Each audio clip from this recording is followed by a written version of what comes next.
Think of a bill of materials, or BOM, as the ultimate recipe for your creation.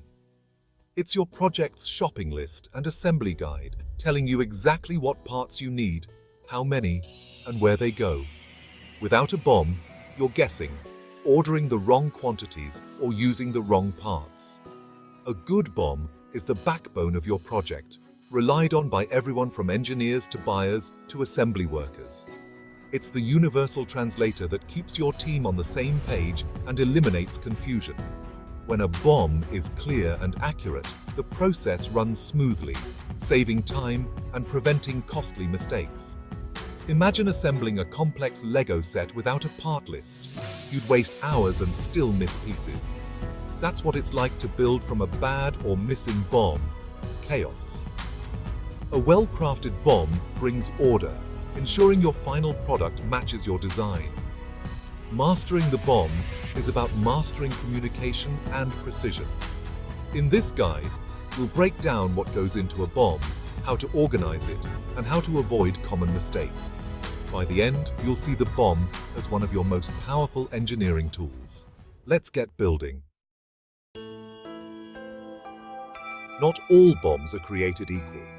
The two main types are the engineering BOM, E-BOM, and the manufacturing BOM, M-BOM. The E-BOM is the designer's vision, listing every part and sub-assembly as designed in CAD. It's focused on function and design intent. The M-BOM translates the E-BOM for the factory floor, adding items like paint, packaging, or tooling, and restructuring assemblies for efficient production. The M-BOM answers, what do we need to physically build, package, and ship this product? BOMs can also be single-level or multi-level. A single-level BOM is a flat list, great for simple products. A multi-level BOM is hierarchical, showing how parts and sub-assemblies fit together. For anything more complex than a basic part, a multi-level BOM is essential. It mirrors the assembly process and gives a complete picture of your product. Understanding these BOM types ensures everyone, from design to manufacturing, knows exactly what's needed. Choose the right structure for your project's complexity. That's how you keep production efficient and error-free. Every good BOM table relies on a few essential columns. The item number links each row in the BOM to a balloon on the drawing, simple, sequential, and unique within the drawing. The part number is the global identifier for a component, unchanging and unique across your company. Change the part? Assign a new part number. That's the golden rule. The description gives a clear, human-readable name for the part, following a consistent format. Noun first, then key attributes. The quantity column tells you how many of each part you need for one assembly. Accuracy here is critical. Other useful columns include material, finish, and notes for special instructions. Together, these columns tell the complete story of each part. Get these right, and your BOM becomes a powerful tool for everyone involved. Consistency and clarity in your columns prevent confusion and mistakes. A well-structured BOM is the foundation of a smooth build. Don't skip the details. Your project depends on them. The secret to a good BOM: consistent naming and numbering. Every unique part gets its own number, no exceptions. Simple sequential numbers work best. Store details in your data management system. Use clear, consistent descriptions. Noun first, then modifiers. Item numbers are just pointers. Start at 1, keep it simple. Clarity is your best friend. That's the secret to a BOM that works. Balloons on your drawing connect the BOM table to the actual parts. Each balloon's number matches the item number in your BOM, pointing directly to the component. Keep leader lines short and organized. Avoid clutter and overlapping lines. Arrange balloons neatly around the assembly, not over important details. Use KD tools to align balloons for clarity. Only balloon one instance of identical parts. The BOM's quantity tells the rest. Remember, The BOM identifies parts, but manufacturing details like tolerances belong on the drawing views, not in the BOM notes. Clear ballooning makes assembly fast and error-free. Designs evolve, and revision control keeps chaos at bay. Revision control is the formal process for managing changes to drawings and BOMs. Without it, you risk people working from outdated versions and building incompatible parts. The process starts with an engineering change request, ECR. Anyone can propose a change. A committee reviews the ECR, weighing its impact before approval.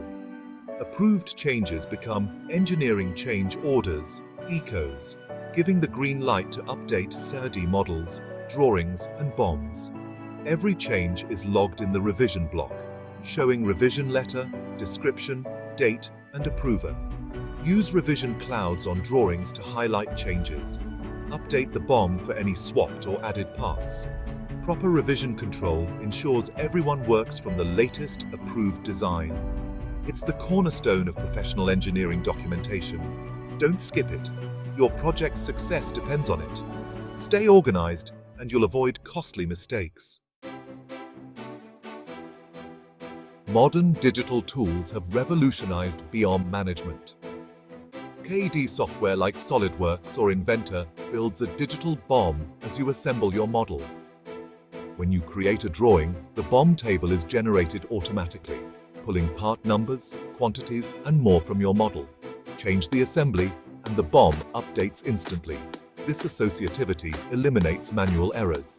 Product data management, PDM, systems take it further, acting as a secure vault for all your engineering data. PDM enforces revision control, manages part numbers, and keeps a complete version history. It's the single source of truth for your BOM, accessible to everyone in the organization. Product Lifecycle Management, PLM, systems connect the EBOM, MBOM, and data from suppliers, marketing, and service. PLM manages workflows and approvals, providing a holistic view from design to end of life. For small teams, CAD may be enough, but as you grow, PDM and PLM become essential. Use the right tools to keep your BOM accurate and under control. Digital integration is the future of efficient engineering. Your BOM includes both make parts, custom components you design, and buy parts, off-the-shelf items. Make parts use your internal part numbers and detailed drawings for manufacturing. Buy parts, like screws or motors, need both your internal part number and the supplier's info. Include columns for vendor and vendor part number in your BOM. This ensures purchasing orders the exact part you specified, avoiding surprises. For critical items, list multiple approved vendors if possible. Treat purchased parts with the same rigor as custom ones. Create simple TIAD files with all metadata. This keeps your BOM accurate and your assemblies interference-free. Proper documentation of purchased parts saves time and prevents costly errors. Even with great tools, BOM mistakes happen. Let's avoid them. Incorrect quantities are the top error. Always double-check and let your CAD system help. Never assign the same part number to different parts or create duplicates. PDM systems help prevent this. Use clear, specific descriptions. Avoid ambiguity. Don't put specs like tolerances or finishes only in the BOM. Keep them on the detailed drawing. Always manage revisions. Update part numbers and follow the ECR ECO process. Keep your drawings clean and balloons organized for easy use. The goal: clear communication, preventing problems before they start. Before releasing a drawing, run a final checklist. Is the BOM complete?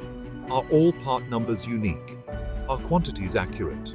Are all balloons present and clear? Is the revision block up to date? Are purchased parts fully specified with vendor info? 5 minutes of checking can save days of rework. Make this your final quality gate before release.